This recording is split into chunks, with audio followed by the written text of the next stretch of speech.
ومداد کلماتہ، اللہ پاک ہے اپنی تعریفوں کے ساتھ، اپنی مخلوق کی تعداد کے برابر، اپنے عرش کے وزن کے برابر، اپنے نفس کی رضامندی کے مطابق، اپنے کلمات کی سیاہی کے برابر۔ درود و سلام کا نذرانہ ہو انبیاء کرام کی مقدس جماعت پر، جنہوں نے بے کم و کاسب اللہ کے پیغام کو اللہ کے بندوں تک پہنچایا اور ان کے ساتھ خیر خواہی فرمائی۔ بالخصوص رب کی کروڑوں رحمتیں اور درود و سلام نازل ہوں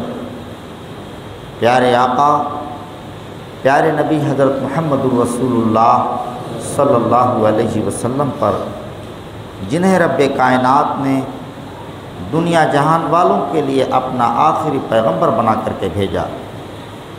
جنہیں اپنی وحی کا آخری ترجمان بنایا، جن کے شان اور مقام کو بہت ہی بلند فرمایا، جو خاتم النبیین، رحمت للعالمین، سید ولد آدم، امام الانبیاء جیسے عظیم القابات سے نوازے گئے۔ اللہم صلی وسلم علی نبینا محمد۔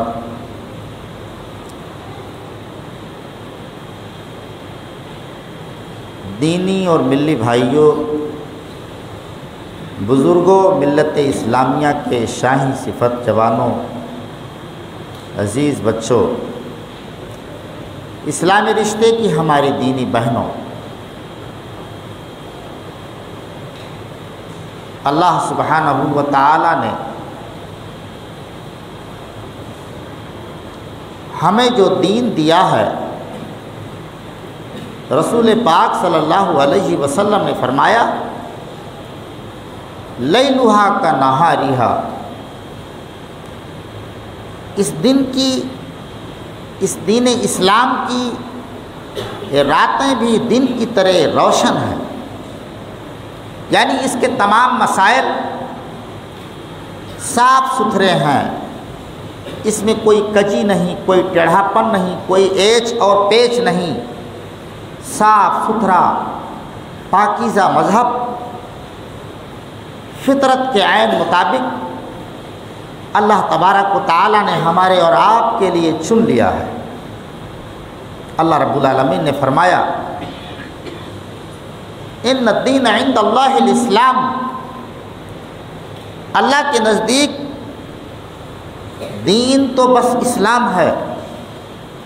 جسے اللہ تبارک و تعالی نے ہمارے اور آپ کے لیے پسند فرمایا۔ فرمایا وَمَن يَبْتَغِ غَيْرَ الْإِسْلَامَ دِينًا فَلَن يُقْبَلَ مِنْهُ، اسلام کے سوا کوئی بھی شخص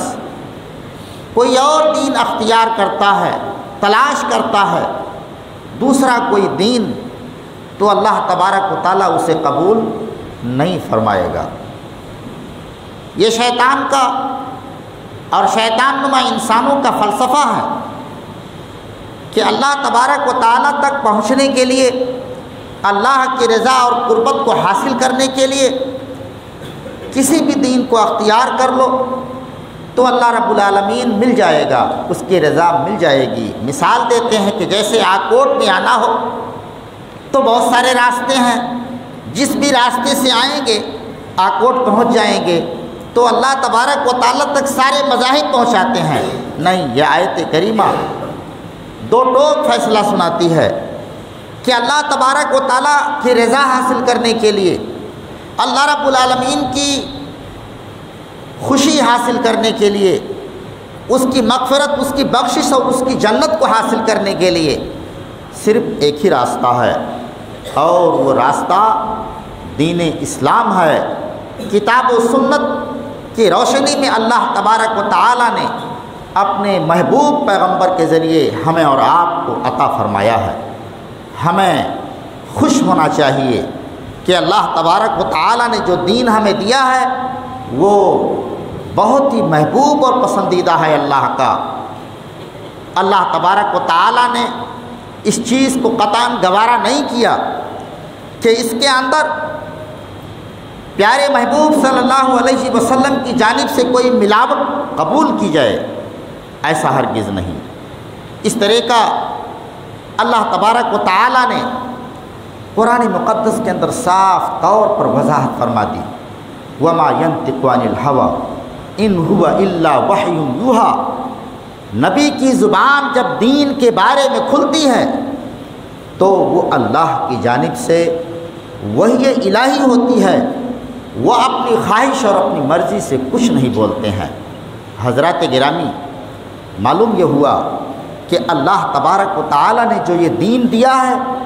یہ منزل من اللہ ہے، قرآن کی شکل میں جو وحی مطلوع ہے اور احادیث کی شکل میں جو وحی غیر مطلوع ہے، یہ دونوں ہی اللہ رب العالمین کی جانب سے اتارے گئے ہیں۔ اس میں کسی کا کوئی عمل اور دخل نہیں، ہو بہو جیسے ہی اللہ تبارک و تعالیٰ نے یہ عظیم الشان امانت پیارے پیغمبر صلی اللہ علیہ وسلم کو دیا، من و ان ہو بہو بلا کم و کاسٹ کے، بغیر کسی کمی اور زیادتی کے، یہ امانت، یہ بار گراں رسول اللہ صلی اللہ علیہ وسلم نے اپنی امت تک پہنچا دیا۔ اس میں آپ صلی اللہ علیہ وسلم نے نہ تو کوئی کمی کی اور نہ اس کے اندر کوئی اضافہ کیا۔ اللہ کے رسول صلی اللہ علیہ وسلم نے ارشاد فرمایا، الا انی اوتیت القرآن ومثلہ معہ، آگاہ ہو جاؤ میں قرآن دیا گیا ہوں اور قرآن ہی کے جیسی ایک دوسری چیز دیا گیا ہوں، وہ حدیث ہے۔ رسول اللہ صلی اللہ علیہ وسلم نے صاف طور پر ارشاد فرما دیا کہ جو شخص اس دین اسلام کے اندر کوئی ایسا عمل کرے جس کام کے کرنے کے لیے ہم نے اسے حکم نہیں دیا، تو وہ یہ یاد رکھے کہ اس کا وہ عمل دیکھنے میں کس قدر کتنا ہی کیوں خوشنما نظر آتا ہو، دیکھنے میں کتنا ہی اچھا کیوں نہ لگتا ہو، بھلا نظر آتا ہو، لیکن فرمایا اللہ رب العالمین کے یہاں وہ 2 کوڑی کا ہوگا اور وہ ڈسٹ بین میں جیسے کچرا پھینک دیا جاتا ہے ایسے اس کا اعمال اکارت ضائع اور برباد کر کے کوڑے کرکٹ کی طرح پھینک دیے جائیں گے۔ من احدث فی امرنا ھذا ما لیس منہ فہو رد، اور فرمایا من عمل عملا لیس علیہ امرنا فہو رد۔ رسول اللہ صلی اللہ علیہ وسلم نے تاکید فرمائی، کل امتی یدخلون الجنۃ الا من ابا، قیل من یابا یا رسول اللہ، قال من اطاعنی دخل الجنہ ومن عصانی فقد ابا۔ میری پوری امت جنت کے اندر داخل ہوگی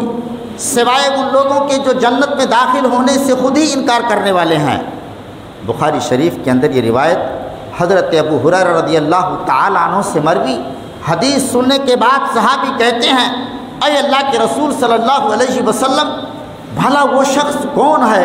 جو جنت میں داخل ہونے سے خود ہی انکار کرنے والا ہے؟ آپ صلی اللہ علیہ وسلم نے فرمایا، من اطاعنی دخل الجنہ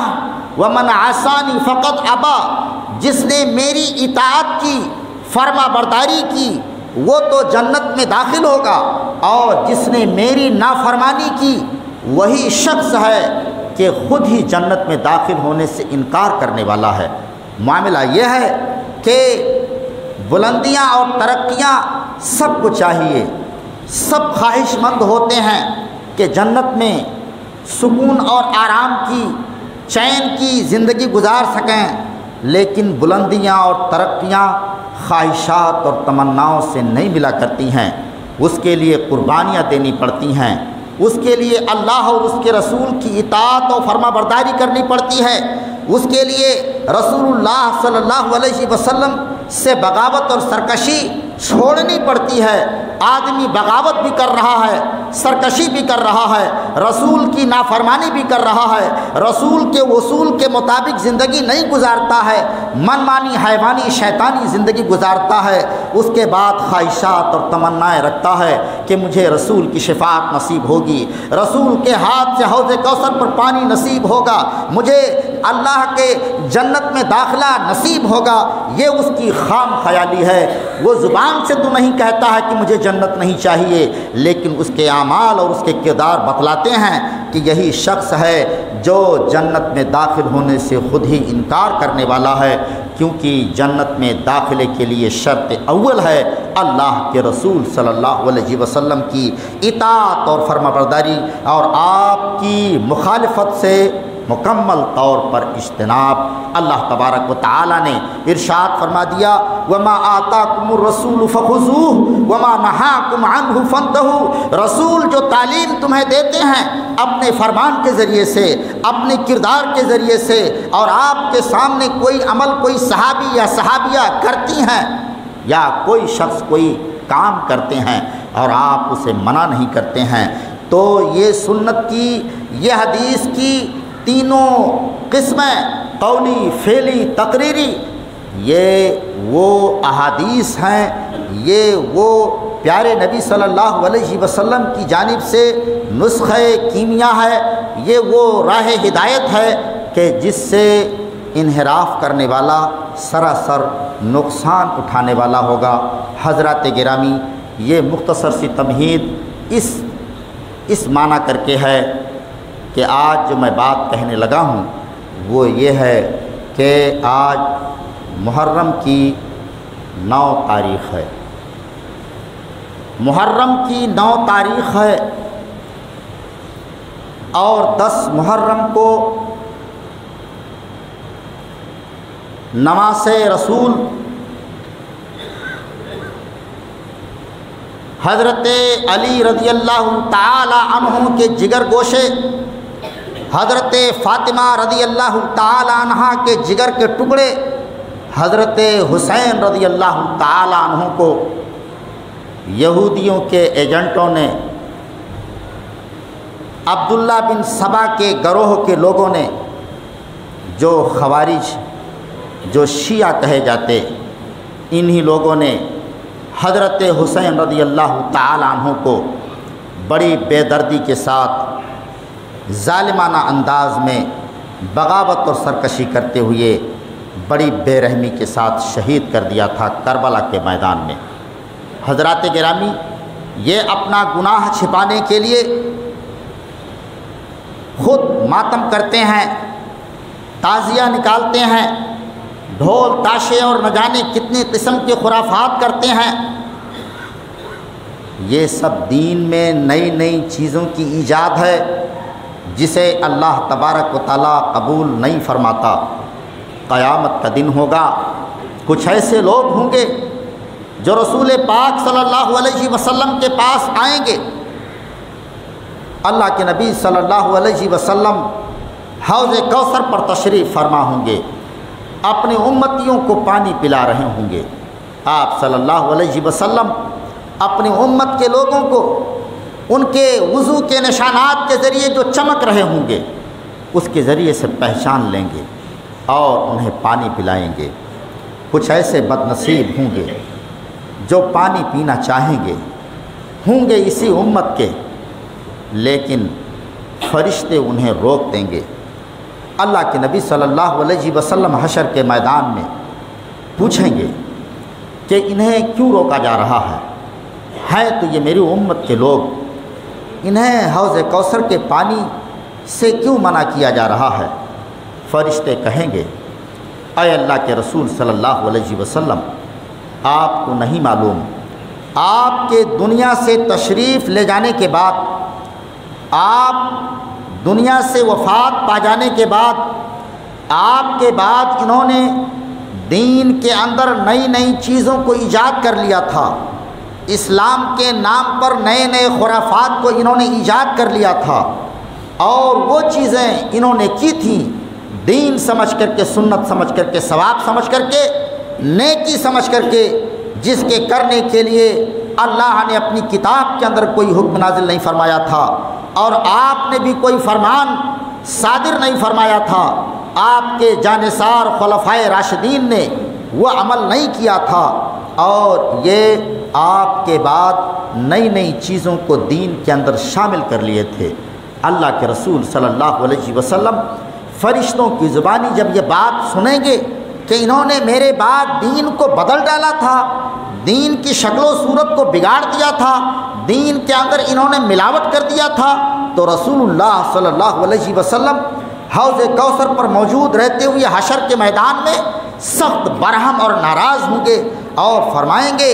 سحقاً سحقاً لمن غیر آبادی، سحقاً سحقاً لمن تبدل دینی، ان لوگوں کو ہٹا لو، ان کو بھگا دو یہاں سے، ان کو میری نظروں سے دور کر دو، جنہوں نے میرے بعد میرے دین کو تبدیل کر دیا تھا، جنہوں نے میرے بعد میرے دین کو بدل ڈالا تھا، جنہوں نے میرے بعد میرے دین کے اندر تبدیلی اور چینجنگ لائے تھے، اس کے اندر ملاوٹ کر دیا تھا اور نئے نئی چیزوں کو ایجاد کر دیا تھا، ایسے لوگوں کو میری نظروں سے دور ہٹا دو، حوض کوثر کا پانی انہیں نصیب نہیں ہوگا، رسول کی شفاعت انہیں نصیب نہیں ہوگی۔ ایسے لوگوں کا ٹھکانہ بدترین بھڑکتا ہوا شعلہ وہ جہنم کی آگ ہوگی، جس کے اندر وہ تڑپ رہے ہوں گے، جل رہے ہوں گے۔ حضرات گرامی، بات در حقیقت یہ ہے کہ اللہ تبارک و تعالی نے ارشاد فرمایا ان عدت الشہور عند اللہ 12 شہرا فی کتاب اللہ، اللہ کی کتاب میں مہینوں کی گنتی 12 ہے، ان میں سے 4 حرمت والے مہینے ہیں۔ اللہ کے نبی صلی اللہ علیہ وسلم نے فرمایا ذی قعدہ، ذی الحج، محرم، یہ 3 مہینے مسلسل ہیں، اور شعبان سے پہلے کا مہینہ رجب، وہ یہ 4 مہینے حرمت والے ہیں، عزت اور احترام والے ہیں۔ فرمایا یوم خلق السماوات والارض، یہ مہینوں کی گنتی جس روز اللہ تبارک و تعالیٰ نے آسمان و زمین کو پیدا کیا تھا اسی ٹائم سے یہ مہینے کی 12 ہیں، اور یہ کہ 4 مہینے جو عزت اور حرمت والے ہیں وہ آسمان و زمین کے تخلیق کے موقع سے ہی ہیں، اسی ٹائم سے ہیں۔ اللہ تبارک و تعالیٰ نے فرمایا فلا تظلموا فیہن انفسکم، ان مقدس بابرکت حرمت والے مہینوں میں اپنے نفسوں کے اوپر ظلم و زیادتی گناہ کر کے تم اپنے نفسوں کو آلودہ نہ کرو، اپنے آپ کو اپنے نفسوں کے اوپر تم ظلم نہ کیا کرو، تم گناہ نہ کیا کرو۔ یوں تو گناہ ہمیشہ گناہ ہے، برائی ہے، کبھی بھی کی جائے، کسی بھی مہینہ میں اور کسی بھی وقت میں کیا جائے، لیکن کچھ اوقات ایسے ہوتے ہیں، کچھ لمحات ایسے ہوتے ہیں، کچھ ایام ایسے ہوتے ہیں، کچھ راتیں ایسی ہوتی ہیں، کچھ مقامات ایسے ہوتے ہیں کہ وہاں پر گناہ کا درجہ بڑھ جاتا ہے، گناہ کی سنگینی اور اس کی حدت اور حرمت اور اس کی سنگینی بڑھ جاتی ہے۔ یاد رکھیے کہ کوئی گناہ انسان تنہائی میں کیا ہے، اللہ کے سوا کوئی نہیں جانتا، اس گناہ کا مقام کچھ اور ہے، لیکن کوئی شخص مجلس میں علل اعلان گناہ کا کام کرتا ہے، اس گناہ کا مقام کچھ اور ہے۔ کوئی شخص مسجد کے اندر گناہ کا کام کرتا ہے، اس کا مقام کچھ اور ہے۔ کوئی شخص مسجد نبوی کے اندر گناہ کا کام کرتا ہے، وہی گناہ کا کام وہ کعبۃ اللہ کے اندر کرتا ہے، تو جس قدر عزت اور حرمت والے مقامات کے وہ قریب ہوتا جائے گا اسی قدر گناہ کی سنگینی بڑھتی چلی جائے گی۔ حضرات گرامی، تو کچھ اوقات ایسے ہیں، کچھ لمحات ایسے ہیں، کچھ مہینے ایسے ہیں جنہیں اللہ تبارک و تعالیٰ نے عزت اور حرمت کے لیے چن لیا ہے، انہی میں سے یہ 4 مہینے ہیں، ذی قعدہ، ذی الحج اور محرم اور رجب۔ جن 4 مہینوں میں خاص طور سے ہمیں گناہوں سے بچنا ہوگا، لیکن جو ہے انسان نما شیطانوں نے لوگوں کو اس قدر گمراہ کیا کہ وہ ایسے نفوس قدسیہ پاک باز ہستیوں کو برا بھلا کہتے ہیں۔ صحابہ کرام، ازواج مطہرات، نبی پاک صلی اللہ علیہ وسلم کے ادنیٰ اشارے کے اوپر اپنی جانوں کو قربان کر دینے والے، جنہوں نے اپنے مالوں کو اللہ کی راہ میں قربان کر دیا، جنہوں نے اپنی جانوں کو اللہ کی راہ میں قربان کر دیا، نبی پاک صلی اللہ علیہ وسلم کی عقیدت اور محبت اور آپ کی حفاظت کے لیے ان صحابہ کرام نے اپنا سب کچھ قربان کر دیا تھا، اپنے آل و اولاد کو بھی قربان کر دیا تھا، اپنی تجارت اور اپنی معیشت کو بھی قربان کر دیا تھا۔ ان صحابہ کرام، ان پاک بعض ہستیوں کے بارے میں جو نبی پاک صلی اللہ علیہ وسلم کے صحابی تھے، جو ڈائریکٹ رسول اللہ صلی اللہ علیہ وسلم سے دین کی تعلیم لیتے تھے، جو رسول پاک صلی اللہ علیہ وسلم کے محبوب شاگرد تھے، اللہ کے نبی صلی اللہ علیہ وسلم کے ان پیاروں کے بارے میں، ان چہیتے محبوب ساتھیوں کے بارے میں، صحابہ کے بارے میں بد زبانی کرتے ہوئے نظر آتے ہیں، اور یہ باور کرانے کی کوشش کرتے ہیں کہ اہل بیت کہ یہ دشمن تھے، اور یہ کہ یہ دین سے مرتد ہو گئے تھے۔ یہ سب ان کے بکواس ہیں، ان کی خرافات ہیں، ان کی بد زبانیاں ہیں۔ اللہ تبارک و تعالیٰ قطعاً اس چیز کو برداشت نہیں کرتا۔ جن کو اللہ تبارک و تعالیٰ نے دنیا ہی میں جنت کی بشارت سنا دی ہو، جنہیں دنیا میں جنت کی سرٹیفکیٹ اللہ تبارک و تعالیٰ نے دے دی ہو، حضرات گرامی، ایسے لوگ یقیناً دین اسلام سے خارج ہو چکے ہیں۔ ایسے لوگ ان کا ایمان ان کے سینے کے اندر موجود نہیں ہے، بس وہ زبان سے کچھ کہتے ہیں لیکن ایمان ان کے سینے سے، ان کے حلق کے نیچے نہیں اتر رہا ہے۔ حضرات گرامی، ایسے لوگوں سے ہمیں دور رہنا ہوگا جو دین اول کی، جو اسلام کے بنیادی ارکان، جو صحابہ کرام ہیں، جو سورس ہیں قرآن مجید کو آگے پہنچانے والے، جو دین اسلام کو نبی پاک صلی اللہ علیہ وسلم سے سیکھ کر کے آگے پہنچانے والے ہیں، ان لوگوں کے بارے میں شکوک و شبہات پیدا کیے جا رہے ہیں، تاکہ یہ پورا اسلام جو ہے اس کی اصلی شکل و صورت اور اس کی شبیہ بگاڑ دی جائے، اور یہ شکوک و شبہات میں لوگ مبتلا ہو جائیں۔ ہمارے ایمان کو خراب کرنے کے لیے، ہمارے دین کو خراب کرنے کے لیے یہ سب پلاننگ اور سازشیں ہیں۔ ایسے لوگوں سے ہمیں دور رہنا ہوگا، ایسی محفلوں سے دور رہنا ہوگا، اور یہ سب جھوٹے ہیں۔ یقیناً آپ کو یہ سن کر کے حیرت ہوگی کہ انہوں نے کہا کہ صحابہ کرام اہل بیت کے دشمن تھے، حالانکہ ان کے درمیان حد درجہ عقیدت تھی، حد درجہ محبت تھی، اور انہوں نے اپنی اولادوں کے نام انہی صحابہ کرام کے نام پر رکھے تھے۔ آپ کو معلوم ہوگا کہ حضرت حسن اور حسین رضی اللہ تعالی عنہما،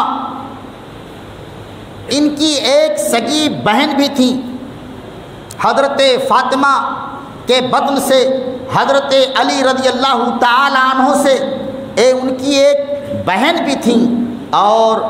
رسول پاک صلی اللہ علیہ وسلم کے وہ خاص شاگرد جنہیں عمر ابن خطاب رضی اللہ تعالی عنہ کہا جاتا ہے، خاص طور سے ان کو تان و تشنیع کیا جاتا ہے ان کا نام لے کر کے۔ آپ کو معلوم ہوگا کہ وہ ہمارے پیارے نبی صلی اللہ علیہ وسلم کے خسر یعنی سسر بھی تھے۔ حضرت حفصہ رضی اللہ تعالی عنہ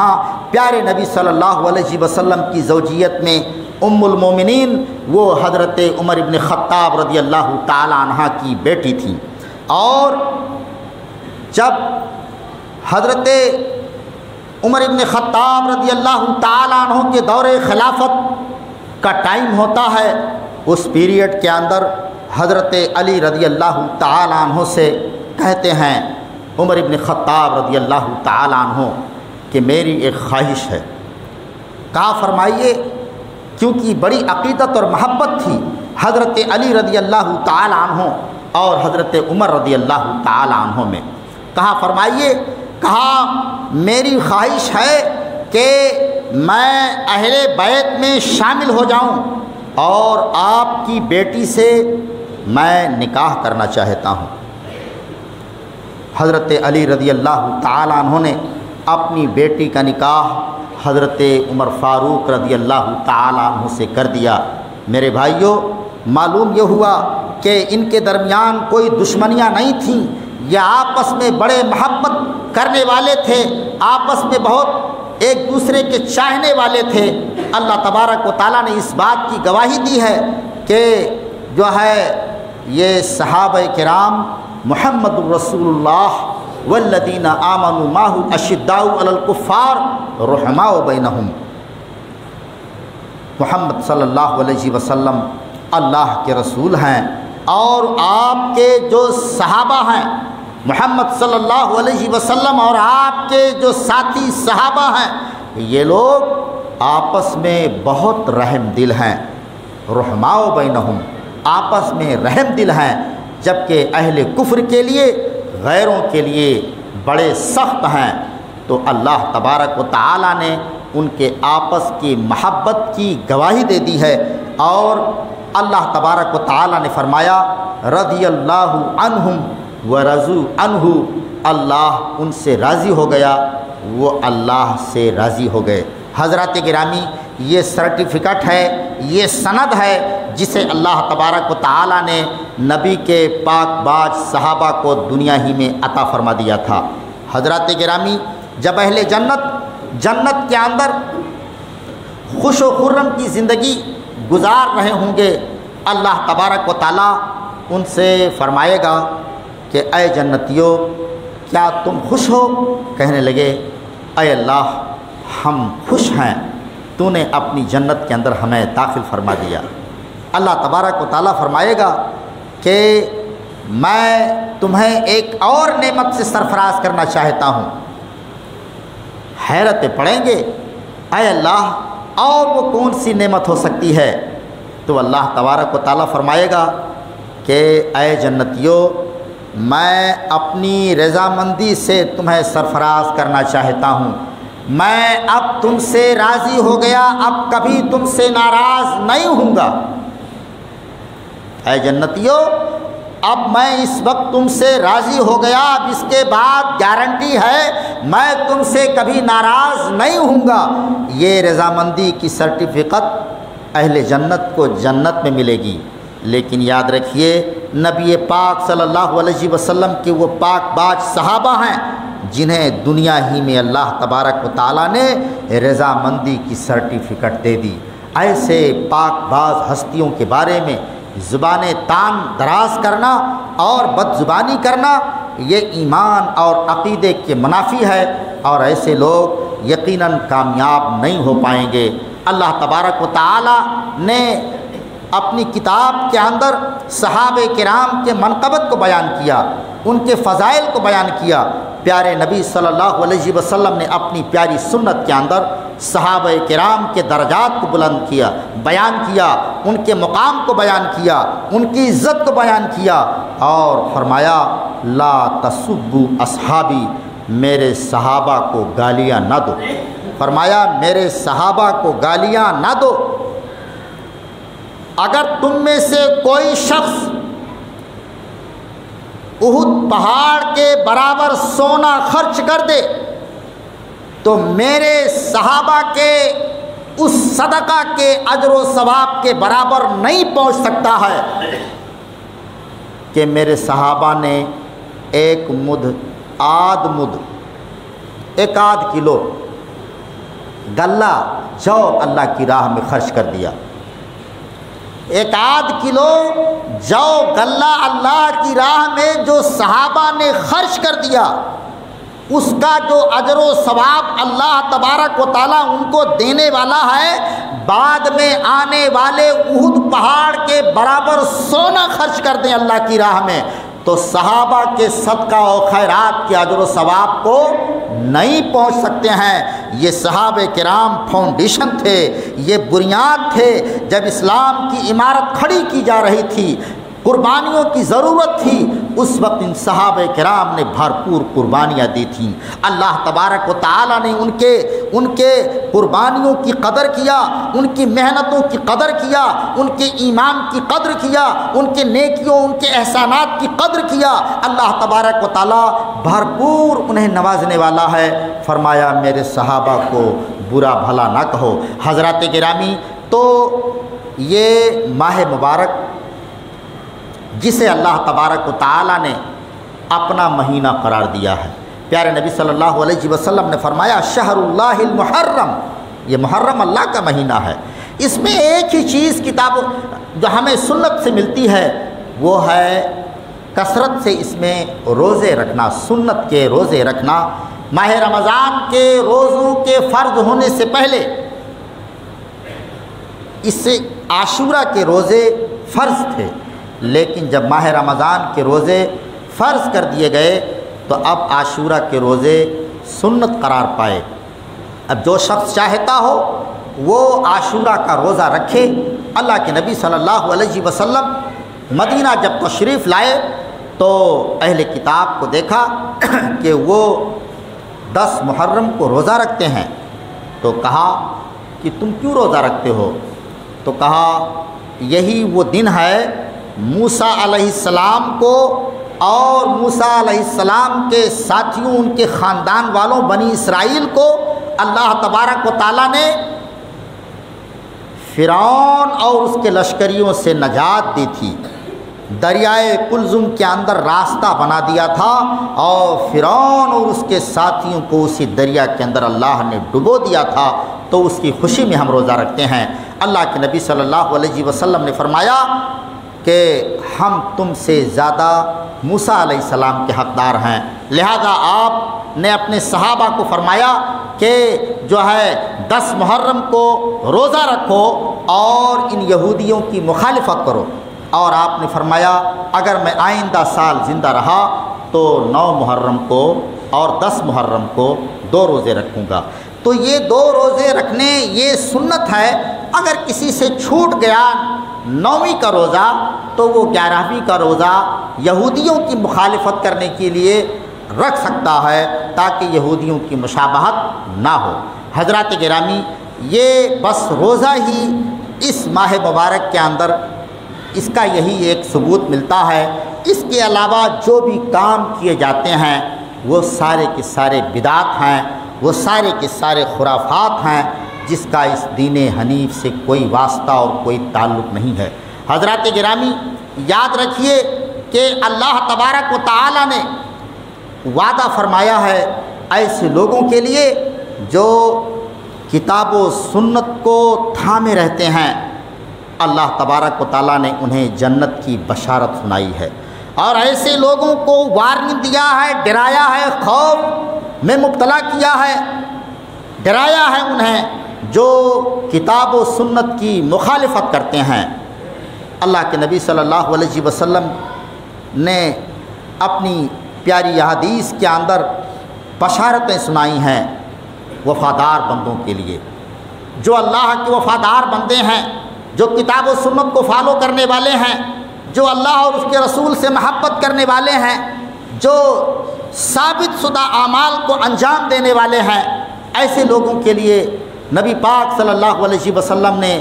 خوب بشارتیں سنائی ہیں۔ اللہ تبارک و تعالیٰ نے تو اپنے پہلے ہی پارہ کے اندر سورہ بقرہ کے اندر ابتدا ہی میں خوشخبری سنائی، وَبَشِّرِ الَّذِينَ آمَنُوا وَعَمِلُوا الصَّالِحَاتِ أَنَّ لَهُمْ جَنَّاتٍ تَجْرِي مِن تَحْتِهَا الْأَنْهَارُ۔ ان لوگوں کو بشارت دے دو، خوشخبری دے دو جو ایمان لائے اور نیک اعمال اختیار کیے۔ نیک اعمال وہی ہوتا ہے جو کتاب و سنت سے ثابت ہوتا ہے۔ من مانی من چاہی نیک اعمال کرنا یہ جو ہے بدعت ہوتا ہے، یہ نیک عمل نہیں ہوتا ہے۔ تو اللہ تبارک و تعالیٰ نے فرمایا کہ انہیں ایک ایسی جنت کی خوشخبری دے دو جن کے نیچے سے نہریں بہہ رہی ہیں، دودھ کی، شہد کی، شراب کی، پانی کی نہروں کو اللہ نے جاری کیا۔ ایسے پھلدار سایہ دار قیمتی درختوں کو لگایا جن درختوں کی جڑیں سونے کی ہیں، جن کا تنا سونے کا ہے۔ اللہ کے رسول صلی اللہ علیہ وسلم نے ارشاد فرمایا کہ اللہ رب العالمین جب جنت کو پیدا فرمایا اور جہنم کو پیدا فرمایا تو فرشتوں کے سردار حضرت جبریل امین کو حکم دیا کہ جاؤ زیارت کر کے آؤ۔ حضرت جبریل امین گئے، واپس آئے تو اپنا تاثر یہ پیش کیا، کہا اللہ جنت بہت اچھی جگہ ہے، جو اس کے بارے میں سنے گا ضرور اس میں داخل ہوگا، اور جہنم تو بہت بری جگہ ہے، کوئی اس میں داخل نہیں ہوگا۔ تو اللہ تبارک و تعالیٰ نے حکم دیا کہ دونوں کے اوپر غلاف چڑھا دو، دونوں ڈھانپ دیے گئے۔ حفت الجنت بالمکارہ وحفت النار بالشہوات، جنت کو مشکلات اور پریشانیوں سے ڈھانپ دیا گیا اور جہنم کو شہوتوں اور خواہشات اور لذتوں سے ڈھانپ دیا گیا۔ دوبارہ حکم دیا، کہا جاؤ پھر سے زیارت کر کے آؤ۔ حضرت جبریل امین جب زیارت کر کے آئے تو کہا بڑے گھبرائے ہوئے تھے، کہا اللہ لگتا ایسا ہے کہ اب تو کوئی بھی جنت میں نہیں داخل ہوگا اور سارے لوگ جہنم میں داخل ہو جائیں گے، کیونکہ جنت میں جانے کا راستہ بڑا مشکل ہے اور جہنم میں جانے کا راستہ بڑا آسان ہے۔ لیکن اللہ تبارک و تعالی نے صاف طور پر بیان فرما دیا، فَأَنذَرْتُكُمْ نَارًا تَلَظَّىٰ، کہ میں نے تمہیں بھڑکتے ہوئے شعلے سے آگاہ کر دیا ہے۔ اللہ تبارک و تعالیٰ نے ڈرا دیا ہے، بھڑکتے ہوئے آگ سے ہمیں خوف زدہ کر دیا ہے کہ ہم دنیا ہی میں بچاؤ اختیار کریں، اپنا تدبیر اختیار کریں تاکہ اس خوفناک عذاب سے اپنے آپ کو ہم بچا سکیں کہ جس میں سانپ اونٹوں کی طرح بڑے بڑے، بچھو خچر کی طرح بڑے بڑے جب ایک مرتبہ کاٹیں کہ جہنمی 40 سال تک اس کی زہر کی وجہ سے تڑپتا رہے گا، اور اس میں ایسا بدبودار کھولتا ہوا پانی جہنمیوں کے سروں کے اوپر ڈالا جائے گا کہ وہ پانی جب سر کے اوپر پڑے گا تو سوراخ کر دے گا، پانی اندر جائے گا تو اندر کے سارے اعضاء کو کاٹ کر کے باہر کر دے گا۔ ذلت و رسوائی کی زندگی گزارنے پر یہ ظالم لوگ مجبور کر دیے جائیں گے اور اتنا آنسو بہائیں گے کہ ان کے آنسو میں کشتی چلائی جا سکے، لیکن کوئی فائدہ نہیں ہے۔ اور ادھر جو اللہ کے نیکوکار وفادار محبوب بندے ہوتے ہیں، کتاب و سنت کو فالو کرنے والے، اللہ اور اس کے رسول سے محبت کرنے والے، انہیں اللہ تبارک و تعالیٰ ایک ایسی عالی شان جنت کے اندر داخل فرمائے گا جس میں ایسی خوبصورت حویلیاں، ایسے خوبصورت مکانوں کو ان کی رہائش کے لیے، ان کے سکون اور ان کی عزت کے لیے تعمیر کیا ہے کہ نبی علیہ الصلاۃ والتسلیم نے فرمایا جنت کے مکانوں کی ایک اینٹ چاندی کی ہے، جنت کے مکانوں کی ایک اینٹ سونے کی ہے، جنت کے مکانوں کے اندر جو گٹیاں لگے کنکریٹ وہ ہیرے اور موتی ہیں، جنت کے مکانوں کے اندر جو مسالہ لگا وہ تیز خوشبوؤں والا مشک ہے، جنت کی جو زمین ہے وہ زعفران کی ہے۔ سونے چاندی ہیرے موتی مشک و زعفران سے تیار کی گئی یہ عالی شان جنت آپ کا انتظار کر رہی ہے، ایمان والوں کا انتظار کر رہی ہے۔ حضرات گرامی، اس کے وارث وہی لوگ بننے والے ہیں جو کتاب و سنت کے اوپر، قرآن و احادیث کے اوپر عمل کرنے والے ہوں گے، جو بغاوت کرنے والے ہیں، سرکشی کرنے والے ہیں، جو بدعتیں ایجاد کرنے والے ہیں، خرافات پہ عمل کرنے والے ہیں، یقیناً وہ جہنم کے ایندھن بنیں گے، جو بڑا خوفناک معاملہ ہوگا۔ اللہ رب العالمین ہم تمام لوگوں کو نیک اعمال کی توفیق عطا فرمائے، اللہ اپنی رحمت سے ہم سب کی مغفرت فرمائے، ہم سب کے ماں باپ کی مغفرت فرمائے۔ اللہ سبحانہ و تعالیٰ دنیا میں تو امن و امان پیدا فرما، بالخصوص ہمارے وطن ہندوستان کے اندر اللہ تو امن اور شانتی پیدا فرما۔ الہی ہم میں سے جو بیمار ہیں انہیں شفائے کاملہ عطا فرما، جو مصیبتوں میں پریشانیوں میں ہے اللہ تو ان کی مصیبتوں کو دور فرما۔ الہی اپنی رحمت سے ہم سب کا حامی اور ناصر ہو جا، جہاں بھی دنیا میں ہمارے ایمان والے بھائی بستے ہیں الہی ان سب کے، ہم سب کے جان و مال، عزت و آبرو کی اللہ تو حفاظت فرما۔ اقول قولی ھذا واستغفر اللہ لی ولکم ولسائر المسلمین وصلی اللہ علی النبی الکریم۔